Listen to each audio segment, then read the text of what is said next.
კინოინდუსტრია ის სფეროა, რომელიც უდიდეს თანხებს აგენერირებს და ამის გამო ჰოლივუდი ამერიკის ერთ-ერთი მთავარი შემოსავლის წყაროა. რეჟისორები კი წელიწადის მიწურულისთვის იღებენ და უშვებენ ისეთ ფილმებს, რომლებიც ახალი წლის დადგომასთან ასოცირდება. საახალწლო ფილმები ძირითადად ხასიათდება იმით, რომ ისინი მაყურებელს აძლევენ იმ განსაკუთრებულ სითბოს, რომელიც დაკავშირებულია ოჯახის, მეგობრების და სიყვარულის თემებთან. აქედან გამომდინარე, ყველაზე პოპულარულ საახალწლო ფილმებს ყოველწელს ყავს მაყურებელი და რამდენჯერაც არ უნდა გქონდეს ნანახი, არ გვბეზრდება, რადგან შესაბამისი განწყობა ხელახლა მოაქვს. ასეთი შედევრები ლოგიკურია, რომ საკმაოდ დიდ თანხებსაც აგენერირებენ და აქედან გამომდინარე მსურს ყველა დროის ყველაზე შემოსავლიანი საახალწლო ფილმების რეიტინგი გაგაცნოთ. მეხუთე ადგილი როგორ მოიპარა გრინჩმა შობა $345 მილიონი. 1957 წელს საბავშვო მწერალმა თეოდორ სუსმა შექმნა შედევრი პერსონაჟ გრინჩის სახით, რომელიც დღემდე უდიდესი პოპულარობით სარგებლობს და მწერლის გარდაცვალების შემდეგაც ბესტსელერია. 2000 წელს კი რონ ჰოვარდმა ამ მწვანე არსებასთან დაკავშირებით ფილმი გადაიღო, რომელშიც მთავარ როლს ერთ-ერთი საუკეთესო კომიკოსი ჯიმ კერი ასრულებს. გრინჩი არის ჰუმანოიდური მწვანე არსება, რომელსაც განზრახული აქვს ქალაქ ჰუვილის მოსახლეობა შობა მოპაროს, თუმცა ის გაიცნობს პატარა გოგო სინდილუს, რომელიც მას აუხსნის შობის ღამის რეალურ მნიშვნელობას და გრინჩის გულიც სამჯერ უფრო დიდი ზომის გახდება. ეს არის ერთ-ერთი უნიკალური საშობაო ფენტეზი, რომელიც გულგრილს არ ავისტოვებს. მეოთხე ადგილი მარტო სახლში 2, ნიუ-იორკში დაკარგული $359 მილიონი.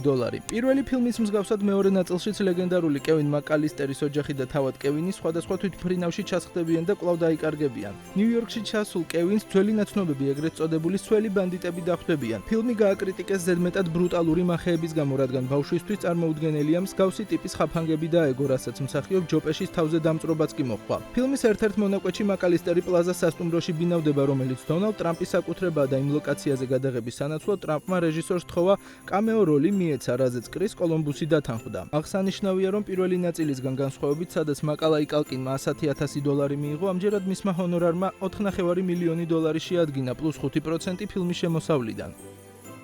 მესამე ადგილი ელვინი და თახვები $365 მილიონი. 1958 წელს სომხური წარმოშობის ამერიკელმა მომღერალმა როს ბაგდასარიანმა ექსპერიმენტი ჩაატარა და ხმოვანი ნოველისთვის ხმა ასწრაფა, რათა ის დაეწვრილებინა, რომელიც პერსონაჟის ხასიათს მოუხდებოდა. ექსპერიმენტი წარმატებული აღმოჩნდა, რის შემდეგაც ზღაპარ ელვინი და თახვებისთვის ამ ტექნიკით შექმნა სიმღერები, რომლის 4 მილიონი ეგზემპლარი გაიყიდა და რამდენიმე გრემი მიიღო. 2007 წელს ამ ზღაპარზე დაყრდნობით ფილმიც გამოვიდა, რომლის შექმნა სულ რაღაც 60 მილიონი დაჯდა, ხოლო შემოსავლმა 6 მაგი თანხა დააგენერირა. მეორე ადგილი მარტო სახლში $467 მილიონი. ალბათ უმრავლესობისთვის მარტო სახლშის პირველი ნაწილი პირდაპირ კავშირშია ახალ წელთან თავისი საშობაო განწყობისა და ზეკრეატიული სცენარიდან გამომდინარე. მარტო სახლში თავდაპირველად Warner Brothers-ის მიერ იწარმოებოდა, როდესაც კომპანია 20th Century Fox-ის დისტრიბუტორი გახდა. ფილმის ბიუჯეტი კი 14-დან $17 მილიონამდე გაიზარდა. გამოსვლისთანავე მხოლოდ ამერიკაში თითქმის 68 მილიონი ბილეთი გაიყიდა, რითაც კინო საბოლოო ჯამში თავისი შემოსავლებით გინესის რეკორდების წიგნში მოხვდა, როგორც ყველაზე შემოსავლიანი მოქმედებითი კომედია, თუმცა ეს რეკორდი 2011 წელს ჰენგოვერის მეორე ნაწილმა მოხსნა. ახლახან ფილმში გამოყენებული 836 კვადრატული მეტრის ფართობის სახლი აუქციონზე $5.25 მილიონ გაიყიდა და ამით მყიდველმა ერთ-ერთი ლეგენდარული ლოტი მიიღო კინოს ისტორიიდან. პირველი ადგილი გრინჩი $529 მილიონი.